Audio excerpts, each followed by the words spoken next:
സ്വാഗതം ടോപ്പ് 10ലേക്ക്. സംസ്ഥാനത്തൊട്ടാകെ കനത്ത മഴയാണ്. പരക്കെ നാശനഷ്ടങ്ങളും റിപ്പോർട്ട് ചെയ്യപ്പെട്ടിട്ടുണ്ട്. പക്ഷേ ഈ മഴയ്ക്കിടയിലും നിലമ്പൂരിൽ തെരഞ്ഞെടുപ്പ് രംഗം ചൂടുപിടിക്കുകയാണ്. ആരോപണ പ്രത്യാരോപണങ്ങൾ പതിവിലും ആവേശത്തിൽ തുടരുന്നു. പ്രിയങ്ക ഗാന്ധിയും യൂസഫ് പത്താനുമൊക്കെ എത്തിയതോടെ പ്രചരണാവേശം കൂടിയിട്ടുമുണ്ട്. ഇന്നത്തെ വാർത്തകൾ സമഗ്രമായി നോക്കാം. ആദ്യം പ്രധാന വാർത്തകളിലേക്ക്. സംസ്ഥാനത്ത് അതിതീവ്ര മഴ, പലയിടത്തും മരങ്ങൾ കടപുഴകി. മണ്ണിടിച്ചിലിൽ കനത്ത നാശനഷ്ടം. കൊല്ലം പോളയത്തോട് റെയിൽവേ ട്രാക്കിന് കുറുകെ മരം വീണു. ഇലക്ട്രിക് ലൈനിൽ തട്ടി മരത്തിന് തീപിടിച്ചു. അപ്പർ കുട്ടനാട് വെള്ളം കയറി. തീരപ്രദേശങ്ങളിൽ രൂക്ഷമായ കടലാക്രമണം. ശബരിമല സന്നിധാനത്തും പമ്പയിലും കനത്ത മഴ. തിരുവനന്തപുരം, കൊല്ലം, ആലപ്പുഴ ഒഴികെ മറ്റെല്ലാ ജില്ലകളിലെയും വിദ്യാഭ്യാസ സ്ഥാപനങ്ങൾക്ക് നാളെ അവധി. കുട്ടനാട് താലൂക്കിനും നാളെ അവധി.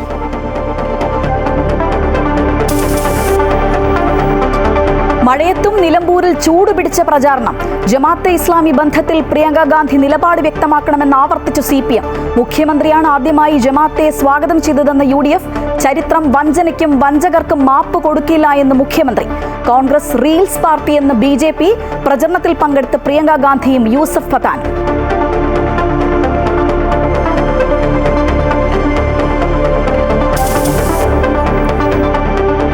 ഉത്തരാഖണ്ഡിലെ ഗൗരികുണ്ടിൽ ഹെലികോപ്റ്റർ തകർന്ന് ഒരു കുഞ്ഞുൾപ്പെടെ 7 മരണം.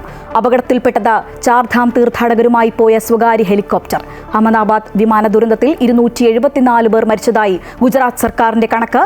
ഗുജറാത്ത് മുൻ മുഖ്യമന്ത്രി വിജയ് രൂപാണിയുടേതടക്കം 45 പേരുടെ മൃതദേഹങ്ങൾ തിരിച്ചറിഞ്ഞു.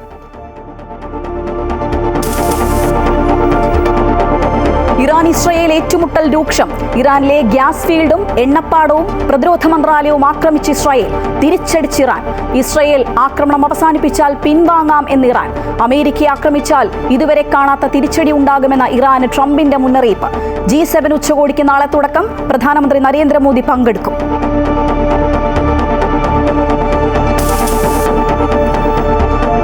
ഭീതിയുടെ നിഴലിൽ എറണാകുളം ചേപ്പാനത്തെ കുളയത്തോട്ടിൽ പാലം. മഴക്കാലത്ത് വലിയ ദുരന്ത സാധ്യതയെന്ന് നാട്ടുകാർ. പുതിയ പാലം വേണമെന്ന ആവശ്യത്തിൽ നടപടിയില്ല. Top 10 special.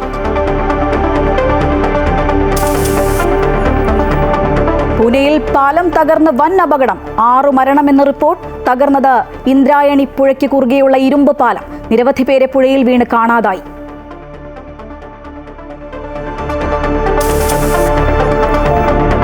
ചാലക്കുടി വ്യാജ ലഹരിമരുന്ന് കേസിൽ മുഖ്യ ആസൂത്രക ലിവിയ ജോസ് റിമാൻഡിൽ. ഷീല സണ്ണി സ്വഭാവ ദൂഷ്യം ആരോപിച്ചതിലുള്ള പ്രതികാരമെന്ന് ലിവിയയുടെ മൊഴി. മൊഴി തള്ളി ഷീല സണ്ണി. ചേച്ചിയെ രക്ഷിക്കാനാണ് ലിവിയ കള്ളം പറയുന്നതെന്ന് മറുപടി.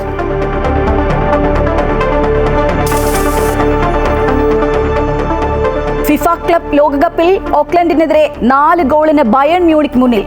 12:30 അത്ലറ്റിക്കോ PSG നേരിടും. മെസ്സിയുടെ ഇന്റർ മയാമിയെ സമനിലയിൽ തളച്ച ആഫ്രിക്കൻ കരുത്തരായ അൽ അഹ്ലി.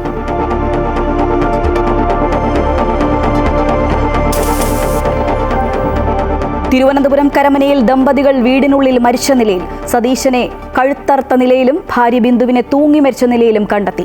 കടബാധ്യതയെന്ന് സൂചന. തിരുവനന്തപുരം പനച്ചുമൂട് യുവതിയെ കൊന്ന് കുഴിച്ചുമൂടിയ സംഭവത്തിൽ സുഹൃത്ത് വിനോദ് അറസ്റ്റിൽ. പ്രിയംവദയുടെ മൃതദേഹം പുറത്തെടുത്തു.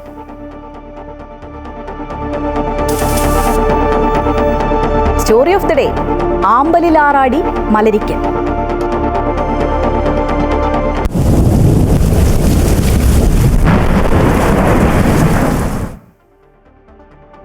സംസ്ഥാനത്ത് കനത്ത മഴ തുടരുന്ന സാഹചര്യത്തിൽ 11 ജില്ലകളിലെ വിദ്യാഭ്യാസ സ്ഥാപനങ്ങൾക്ക് നാളെ അവധി പ്രഖ്യാപിച്ചിട്ടുണ്ട്.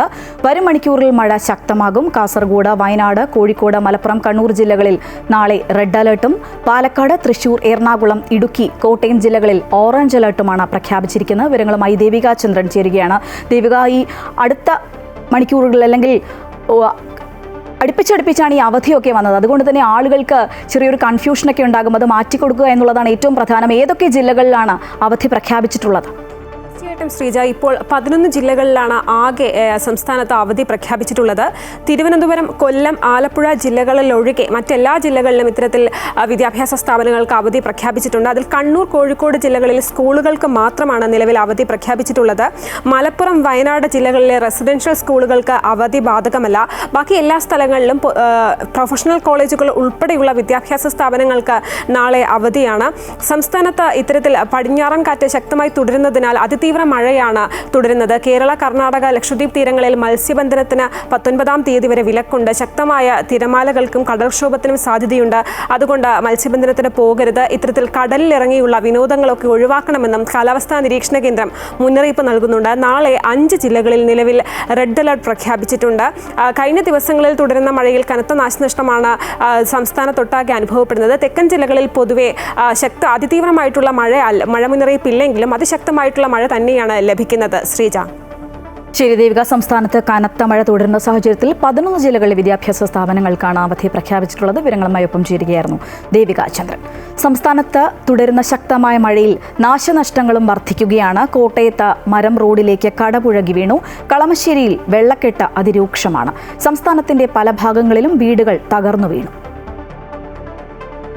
കൊല്ലം ജില്ലയുടെ കിഴക്കൻ മേഖലകളിൽ കനത്ത മഴ തുടരുകയാണ്. കൊട്ടാരക്കര ഇരണൂറിൽ വീട് ഭാഗികമായി തകർന്നു. പത്മകുമാരി അമ്മയുടെ വീടാണ് കഴിഞ്ഞ ദിവസം വൈകുന്നേരം തകർന്നു വീണത്. വീട്ടിൽ ആളില്ലാതിരുന്നതിനാൽ വൻ അപകടം ഒഴിവായി. ജലാശയങ്ങളിലെ ജലനിരപ്പ് ഉയരുന്നതും ആശങ്ക വർദ്ധിപ്പിക്കുന്നുണ്ട്. കൊല്ലം പള്ളിക്കലാറിന്റെ ജലനിരപ്പ് ഉയരുന്നതിനാൽ ജാഗ്രതാ നിർദ്ദേശം പുറപ്പെടുവിച്ചിട്ടുണ്ട്. കോട്ടയം ചുങ്കത്ത് ശക്തമായ മഴയിൽ വലിയ വാഗമരം റോഡിലേക്ക് കടപുഴകി വീണു. കോട്ടയം ചുങ്കം മെഡിക്കൽ കോളേജ് ബൈപ്പാസിൽ ചുങ്കം പാലത്തിന് സമീപം രാവിലെയായിരുന്നു സംഭവം. ഞായറാഴ്ചയായിരുന്നതിനാൽ രാവിലെ ഈ ഭാഗത്ത് തിരക്കില്ലാതിരുന്നതും വൻ അപകടം ഒഴിവായി. ഇതുവഴി കടന്നുപോയ ഒരു ഓട്ടോറിക്ഷ സെക്കൻഡുകളുടെ വ്യത്യാസത്തിലാണ് മരത്തിനടിയിൽ കുടുങ്ങാതെ രക്ഷപ്പെട്ടത്. മരത്തിന്റെ ശിഖരങ്ങൾ പതിച്ച് സമീപത്തെ ഒരു വീടിന് കേടുപാടുകളും സംഭവിച്ചു. കോട്ടയം മേവെള്ളൂരിൽ മരം വീണ് കോഴിഫാമിൽ നാശനഷ്ടമുണ്ടായി. മേവെള്ളൂർ പമ്പ് ഹൌസിന് സമീപം മധുവിന്റെ ഉടമസ്ഥതയിലുള്ള കോഴിഫാമിന് മുകളിലേക്കാണ് തേക്കുമരം വീണത്. കോഴിഫാമിന്റെ ഒരു വശം പൂർണ്ണമായും തകർന്നു. 200-ലധികം കോഴിക്കുഞ്ഞുങ്ങൾക്കും ജീവഹാനി സംഭവിച്ചു. കൊച്ചി കളമശ്ശേരിയിൽ വെള്ളക്കെട്ട് അതിരൂക്ഷമാകുന്നു. VR തങ്കപ്പൻ റോഡിൽ 5ഓളം വീടുകളിൽ വെള്ളം കയറി. ഇന്നലെ രാത്രി മുതൽ പെയ്ത കനത്ത മഴയെ തുടർന്നാണ് വെള്ളക്കെട്ട് അതിരൂക്ഷമായത്. നിലവിൽ മഴയുടെ ശക്തി കുറഞ്ഞതുമൂലം വെള്ളം കുറേശ്ശെ ഇറങ്ങുന്നുണ്ട്. ഇവിടെ നിന്ന് ആരെയും മാറ്റി താമസിപ്പിച്ചിട്ടില്ല. ശക്തമായ മഴയെ തുടർന്ന് കോഴിക്കോട് വീടിന്റെ സംരക്ഷണ ഭിത്തി ഇടിഞ്ഞു വീണു. ഒളവണ്ണ ഒടുമ്പ്ര കള്ളിക്കുന്നിൽ കോയങ്ങോറത്ത് അഷ്റഫിന്റെ വീടിന്റെ സംരക്ഷണ ഭിത്തിയാണ് തകർന്നത്.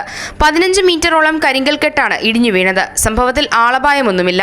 കാസർഗോഡ് നീലേശ്വരത്ത് രാവിലെയുണ്ടായ ശക്തമായ കാറ്റിൽ വൈദ്യുതി തൂണുകളും മരങ്ങളും റോഡിലേക്ക് പതിച്ചു. കോട്ടപ്പുറം അച്ചാന്തുരുത്തി പ്രദേശത്താണ് മരങ്ങൾ റോഡിലേക്ക് വീണത്. ഫയർഫോഴ്സ് എത്തി മരങ്ങൾ മുറിച്ചു മാറ്റുകയാണ്. വെള്ളരിക്കുണ്ട് താലൂക്കിലെ ചിറ്റാരിക്കൽ കാറ്റാം കവലയിൽ മണ്ണിടിച്ചിൽ ഭീഷണിയെ തുടർന്ന് 4 കുടുംബങ്ങളെ മാറ്റിപ്പാർപ്പിക്കുകയും ചെയ്തു. റെഡ് അലർട്ട് പ്രഖ്യാപിച്ച കാസർഗോഡ് ജില്ലയിൽ ശക്തമായ മഴ തുടരുകയാണ്. News desk Amrita TV.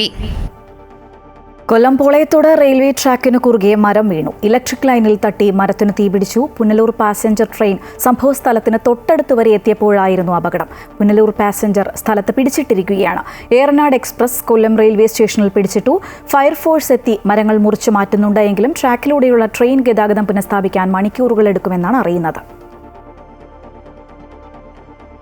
Sabarimala സന്നിധാനത്തും പമ്പയിലും കനത്ത മഴ. പമ്പാ സ്നാനത്തിന് താൽക്കാലിക നിയന്ത്രണം ഏർപ്പെടുത്തി. ഇന്ന് പുലർച്ചെ മുതൽ സന്നിധാനത്തും പമ്പയിലും അതിശക്തമായ മഴയാണ് ലഭിക്കുന്നത്. പമ്പാ നദിയിലെ ജലനിരപ്പ് ഉയർന്നതിനെ തുടർന്ന് ഭക്തർ പമ്പാ ത്രിവേണിയിൽ കുളിക്കുന്നതിനും നദിയിൽ ഇറങ്ങുന്നതിനും ജില്ലാ കളക്ടർ താൽക്കാലിക നിരോധനം ഏർപ്പെടുത്തി. പമ്പാ ത്രിവേണിയിലെ വാഹന പാർക്കിങ്ങിനും താൽക്കാലിക നിയന്ത്രണമുണ്ട്. പമ്പാ സന്നിധാനം പാതയിൽ ശക്തമായ മഴ പെയ്യുന്നതിനാൽ മല കയറുമ്പോൾ ഭക്തർ ജാഗ്രത പുലർത്തണമെന്ന് തിരുവിതാംകൂർ ദേവസ്വം ബോർഡ് അറിയിച്ചു. ശക്തമായ മഴയെ തുടർന്ന് തിരുവനന്തപുരം വെട്ടുകാട് ശംഖുമുഖം മേഖലകളിൽ കടലാക്രമണം രൂക്ഷം. ഒരു വീട് പൂർണ്ണമായി തകർന്നു. നിരവധി വീടുകളാണ് ഇവിടെ തിരയെടുക്കുന്നത്.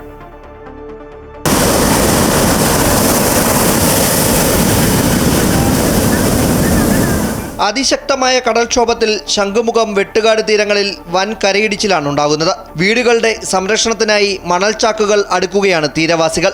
ഇരു സ്ഥലങ്ങളിലുമായി 100ഓളം വീടുകളാണ് കടലേറ്റ ഭീഷണിയിൽ ഉള്ളത്. അടുത്തിടെ വരെ വളരെ വിശാലമായ തീരമുണ്ടായിരുന്നത് വളരെ പെട്ടെന്നാണ് കടലെടുത്തു പോയത്. തീരസംരക്ഷണത്തിനായി ഒരു നടപടിയും സ്വീകരിക്കുന്നില്ലെന്നാണ് തീരദേശവാസികൾ ആരോപിക്കുന്നത്. 2018-19 അത്രയും പോയി. ഇതേവരെ വീട് തരുമെന്ന് എൻ്റെ പേരെല്ലാം ഉണ്ട്. വീട് തരണ്ടേ സാറേ പറഞ്ഞ അമ്മ എന്ത് ചെയ്യാൻ? 4 കുടുംബം ഇവിടെ കിടക്കുന്നതെല്ലാം വെള്ളം കയറി അത്രയില്ലാതെയായി. വെള്ളം കയറി ഷീറ്റൊക്കെ എടുത്ത് കെട്ടിപ്പിടിച്ച എല്ലാം പോയി. തന്നാലും ഒരു എന്ത് തരും? 50,000 രൂപ തരും.